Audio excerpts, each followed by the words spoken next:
Halo Lur, selamat datang kembali di channel yang siap menghibur kalian yang lagi pada nganggur. Di video kali ini kita akan mengintip alur sebuah film dari Cina dengan plot twist yang sangat membuat penontonnya terkejut terheran-heran. Film ini berjudul Deception of the Novelist yang dirilis tahun 2019. Mengisahkan tentang pasangan suami istri yang terlibat tragedi kematian seorang wanita secara misterius di apartemennya. Hal itu pun membuat keduanya menjadi tersangka. Tapi mereka berusaha mengelak dan bahkan saling tuduh-menuduh satu sama lain. Lantas siapakah pembunuh yang sebenarnya? Tanpa banyak basa-basi lagi, kita langsung saja intip alur film lengkapnya guys. Check it out. Tapi sebelum lanjut, jangan lupa klik tombol subscribe dan aktifkan tombol loncengnya. Oke?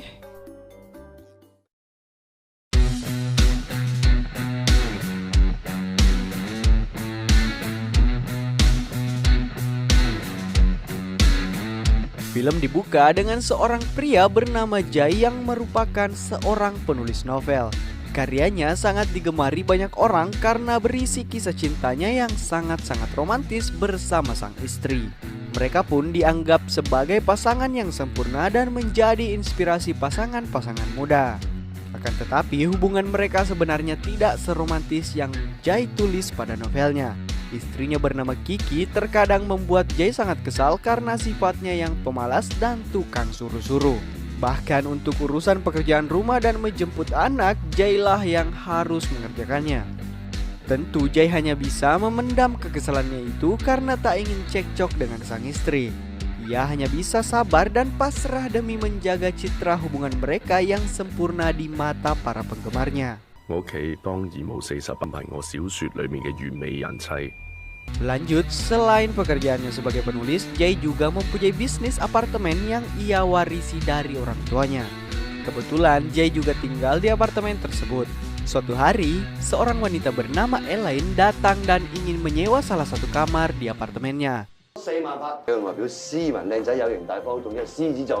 Setelah melihat-lihat, Elaine pergi dan tak sengaja meninggalkan tas belanjanya yang berisi pakaian dalam.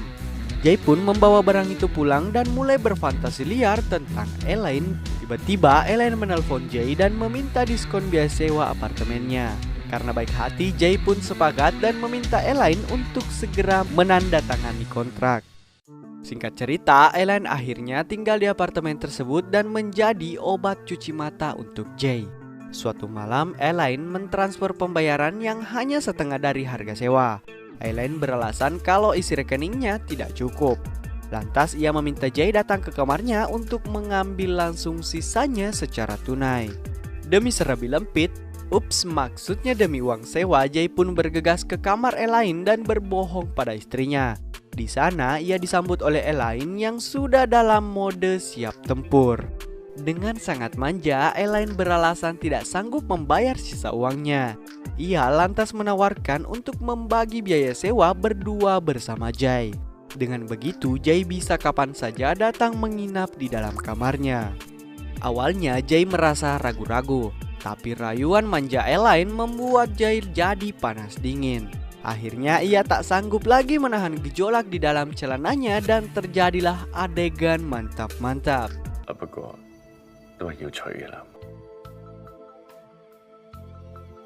Kemudian hari-hari berikutnya Jai pun selalu berbohong pada istrinya untuk keluar berolahraga ke tempat gym.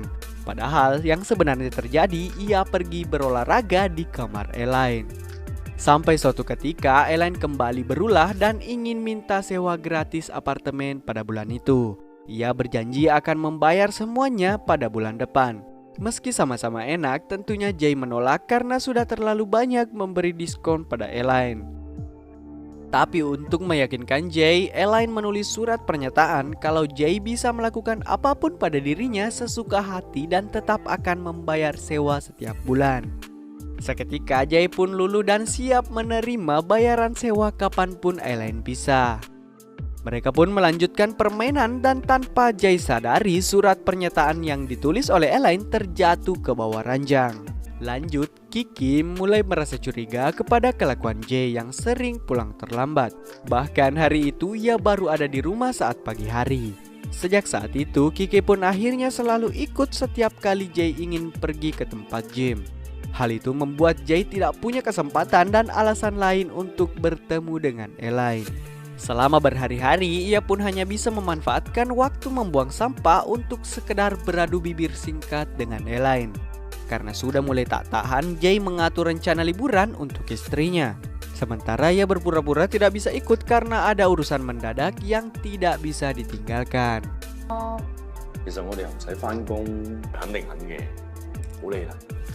Singkat cerita, setelah Kiki pergi, Jae pun akhirnya punya kesempatan untuk bisa bermantap-mantap dengan Elaine.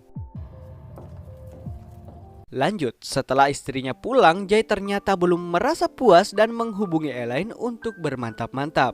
Tapi kali ini Elaine mulai berani memasang tarif setiap Jae ingin mencuci kerisnya. Tentunya Jae menolak keras dan mengalihkan rudalnya pada sang istri. Tapi saat ingin bermantap-mantap, Kiki menolak karena mereka kehabisan karet pengaman.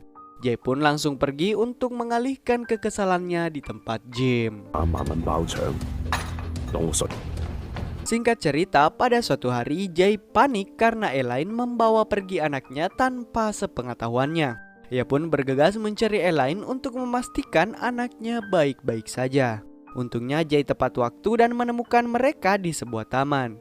Kali ini Elaine merayu Jae dan ingin meminjam uang yang jumlahnya tidak sedikit. Jae pun hanya bisa pasrah karena Elaine mengancam akan membeberkan hubungan terlarang mereka. Kelakuan Elaine tak berhenti sampai di situ. Elaine semakin memeras Jae dan meminta uang yang lebih besar dari sebelumnya. Bahkan ia mengancam akan menyebarkan video mantap-mantap mereka apabila Jae tidak menuruti kemauannya. Elaine juga mengingatkan kalau ia tiba-tiba mati, maka video itu akan otomatis terupload di internet. Jae yang merasa kebingungan lantas meminta nasihat pada teman-temannya yang seorang pengacara. Mereka menyarankan agar menghilangkan nyawa Elaine. Tapi tentunya mereka juga mengingatkan bahwa akan sangat sulit untuk lepas dari jeratan kasus pembunuhan. Akan tetapi, Jae tidak menanggapi serius saran dari teman-temannya. Singkat cerita, suatu malam Elaine tiba-tiba ditemukan tewas mengenaskan di jalanan. Polisi yang datang menyelidiki lantas menduga bahwa Elaine jatuh dari lantai atas apartemennya. Polisi pun datang memeriksa apartemen Elaine dan meminta Jae datang ke kantor polisi untuk diinterogasi. Awalnya Jae berkata kalau hubungannya dengan Elaine hanya sebatas penyewa dan pemilik apartemen. Akan tetapi ia tidak bisa mengelak setelah polisi menunjukkan surat pernyataan yang ditulis Elaine waktu itu. Dan rekaman CCTV berisi tingkah laku keduanya yang sangat-sangat mencurigakan. Jae pun mengakui bahwa Elaine adalah wanita simpanannya. Tapi Jae berbohong kalau Elaine pernah mengancam bunuh diri jika ia tidak bercerai dengan istrinya. Lantas Jae kembali tidak bisa mengelak setelah polisi mengungkapkan fakta kalau terdapat bukti perlawanan di TKP dan mayat Elaine. Hal itu berarti Elaine mati bukan karena bunuh diri. Akhirnya Jae kehabisan alasan dan mengaku bahwa ialah yang telah membunuh Elaine karena kesal terus-menerus diperas. Seharusnya kasus ini sudah selesai dengan pengakuan Jae. Tapi seorang detektif psikologi pembunuhan bernama Myu Jun melihat keanehan video interogasi Jae. Dari gerak-geriknya, Myu Jun menganggap Jae telah berbohong. Meski Jae telah mengaku, tapi tak ada bukti nyata kalau ialah yang mendorong Elaine. Penyelidikan lanjutan pun dilakukan di apartemen Jae. Polisi menemukan buku diari istrinya yang berisi curahan kemarahan atas perselingkuhan Jae dan rencananya balas dendam pada Elaine.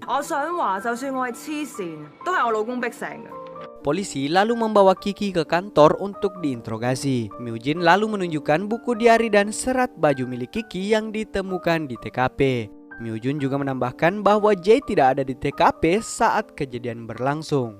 Semua bukti dan fakta tersebut mengarah pada Kiki. Bahkan setelah diselidiki, ternyata Kiki mempunyai riwayat penyakit mental dan sering lepas kontrol. Myu Jin pun menyimpulkan bahwa Kiki lah yang telah membunuh Elaine karena menggila setelah ia tahu perselingkuhan suaminya. Tapi Kiki menolak semua tuduhan tersebut dan menganggap dirinya telah dijebak. Polisi pun kebingungan dan memilih membebaskan keduanya, tapi tentu saja tetap dalam pengawasan.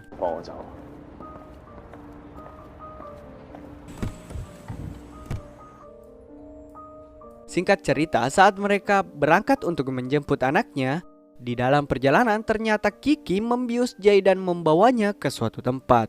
Setelah sadar, Kiki langsung protes pada Jay karena telah menjebaknya sehingga ia dikejar-kejar oleh polisi. Lantas Jay balik menyalahkan Kiki yang ternyata dari awal sengaja menyewa Elaine untuk mendekati suaminya sendiri. Jadi atas perintah Kiki, Elaine diminta untuk merekam mantap-mantapnya dengan Jay. Nantinya video itu akan Kiki gunakan untuk merusak reputasi suaminya. Kenapa? Karena Kiki sangat membenci Jay yang begitu munafik menjual kebohongan tentang hubungan mereka dalam karya novelnya. Akan tetapi keserakahan Elaine luput dari perhitungan Kiki. Elaine justru menggunakan video itu untuk memeras Jay dengan uang yang lebih banyak ketimbang bayaran dari Kiki. Lanjut, Kiki pun melampiaskan kemarahannya dengan menampar Jay berkali-kali. Kemudian Jay melawan dan berhasil melepaskan diri. Akan tetapi dengan kondisinya yang terluka, Jay kembali ditangkap kemudian diikat pada alat pemotong kayu.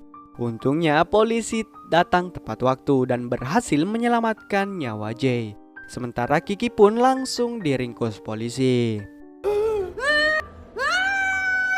Singkat cerita, akhir film memperlihatkan fakta bagaimana Jay merencanakan dan mengeksekusi dengan rapi kematian Elaine.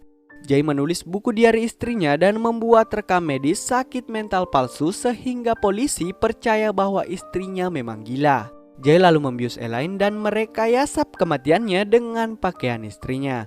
Bahkan Jay juga membuat mesin pelontar otomatis agar Elaine seakan-akan mati didorong oleh seseorang dan membuat alibi dirinya berada di tempat lain ketika kejadian berlangsung. Setelah peristiwa itu, Kiki lalu ditangkap dan masuk ke rumah sakit jiwa. Sementara Jay lepas dari segala tuntutan dan hidup bebas bersama putranya. Dan film pun selesai.